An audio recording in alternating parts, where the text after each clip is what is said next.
महत्वपूर्ण यह है कि जब हम लोकसभा चुनाव लड़ रहे हैं तो लोकसभा चुनाव के दौरान एक तरफ भारतीय जनता पार्टी ने अपना संकल्प पत्र जारी किया था और संकल्प पत्र की एक प्रति के साथ पिछली बार मैं भी आपके बीच में यहां पे आया था। भारतीय जनता पार्टी ने पहले चरण के मतदान के पहले अपना संकल्प पत्र जनता जनार्दन के सामने प्रस्तुत कर दिया था। कांग्रेस ने भी अपना घोषणा पत्र जारी किया है। इंडी गठबंधन के अलग अलग दल भी अपने अपने घोषणा पत्र जारी किए हैं। मित्रों, इंडी गठबंधन और खासतौर पर कांग्रेस और उनके सहयोगी दलों के जो घोषणा पत्र हैं,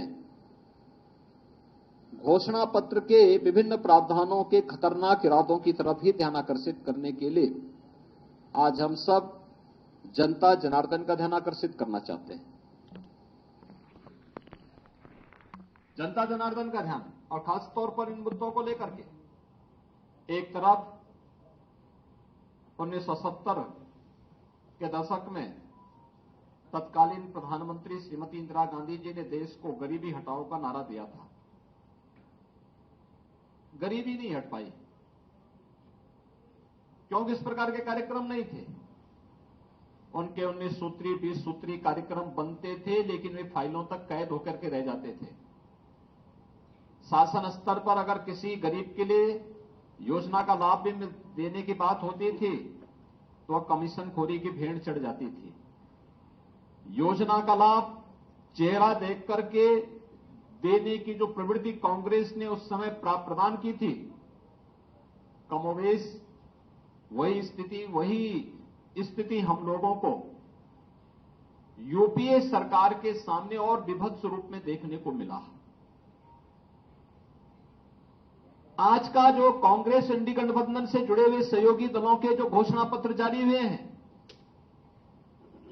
उस घोषणा पत्र को देख करके हम कह सकते हैं, एक तरफ अपनी गरीब कल्याणकारी योजनाओं को लेकर के प्रधानमंत्री मोदी जी ने बिना भेदभाव के देश के अंदर हर तबके के लोगों के कल्याण के लिए, उनके उत्थान के लिए कार्य किया और 10 वर्ष में 25 करोड़ गरीबों को गरीबी रेखा से उभार करके उन्हें खुशहाल जीवन जीने के लिए आगे बढ़ाने में मदद की।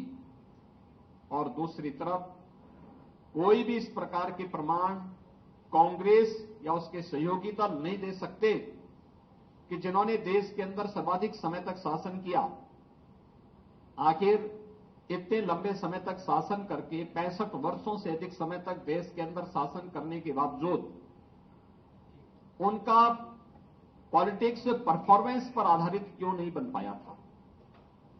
क्यों इनकी योजनाएं पिक एंड चूज की थी?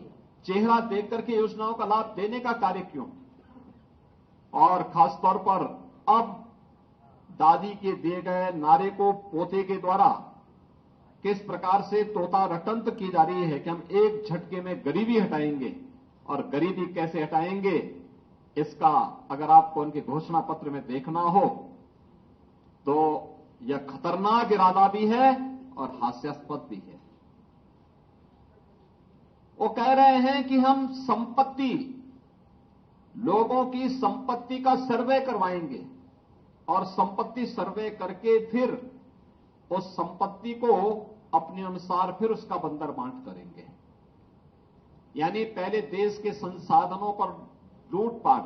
याद करिए, यूपीए सरकार के तत्कालीन प्रधानमंत्री डॉक्टर मनमोहन सिंह जी ने अपने एक अभिभाषण में इस बात का उल्लेख किया था कि देश के संसाधनों पर पहला अधिकार मुसलमानों का है। हमारा कहना है देश के अंदर भारतीय जनता पार्टी ने 4 जातियों की बात की। गरीब है, किसान है, युवा है और महिला है। इसमें किसी जाति की बात नहीं की है,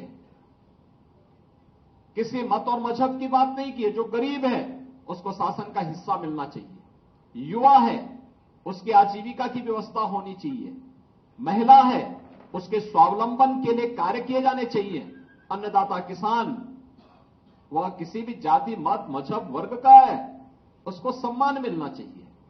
ये भारतीय जनता पार्टी जहां इसकी बात करती है, वहीं कांग्रेस कहां से प्रारंभ कर रही है? वह संपत्ति का सर्वे करवाएगी। संपत्ति का सर्वे करके फिर उसका बंदर बांट करेगी।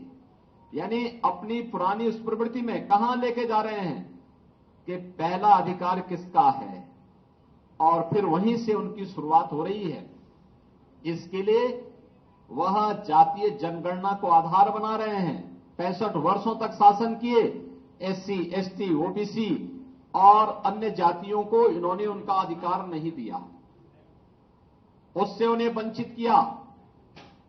और याद करिए 2004 से 2014 के बीच के कांग्रेस के शासनकाल को, जब उन्होंने उस समय लक्षित हिंसा विधेयक लाने का कुत्सित प्रयास किया था।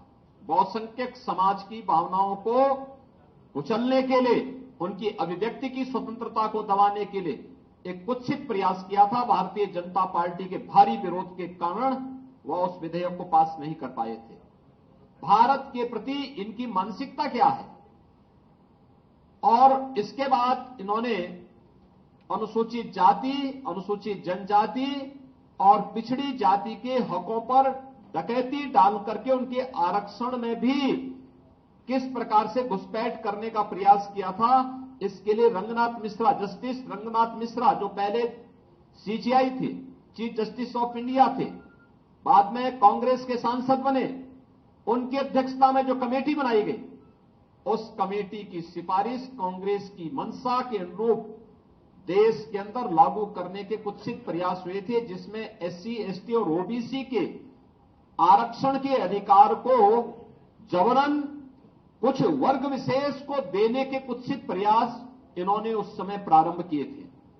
और फिर सच्चर कमेटी की रिपोर्ट में भी दलितों के, अनुसूचित जाति, जनजाति के आरक्षण में घुसपैठ करके एक हिस्सा इसको भी मुस्लिम वर्ग को जबरन देने के कुत्सित प्रयास किए गए थे, जिसका उस समय भारी विरोध हुआ था। यानी कांग्रेस की मंशा क्या है? कांग्रेस की मंशा और इंडी गठबंधन का मंशा है अनुसूचित जाति, जनजाति और पिछड़ी जाति के अधिकारों पर डकैती डालना, और इसके लिए वे सरकार में आना चाहते हैं। इसके लिए जातीय जनगणना कराना चाहते हैं। इसके आधार पर समाज को, पहले जातीय जनगणना के आधार पर बहुसंख्यक समाज को आपस, सामाजिक ताने बाने को छिन्न भिन्न करने का प्रयास करेंगे, आपस में विभाजित करेंगे, और फिर उसके बाद उनके आरक्षण के अधिकार में जबरन उसका बंदर बांट करने का काम भी इनके द्वारा करने का प्रयास होने जा रहा है। और यह एक खतरनाक इरादा इनके द्वारा अपने इस जो है घोषणा पत्र में इनके द्वारा करने का कुत्सित प्रयास प्रारंभ हुआ है। हम सब इस बात को जानते हैं कि कांग्रेस की मंशा हमेशा सत्ता, एन केन प्रकारेण सत्ता प्राप्त करनी रही है। वे देश की कीमत पे सत्ता चाहते हैं।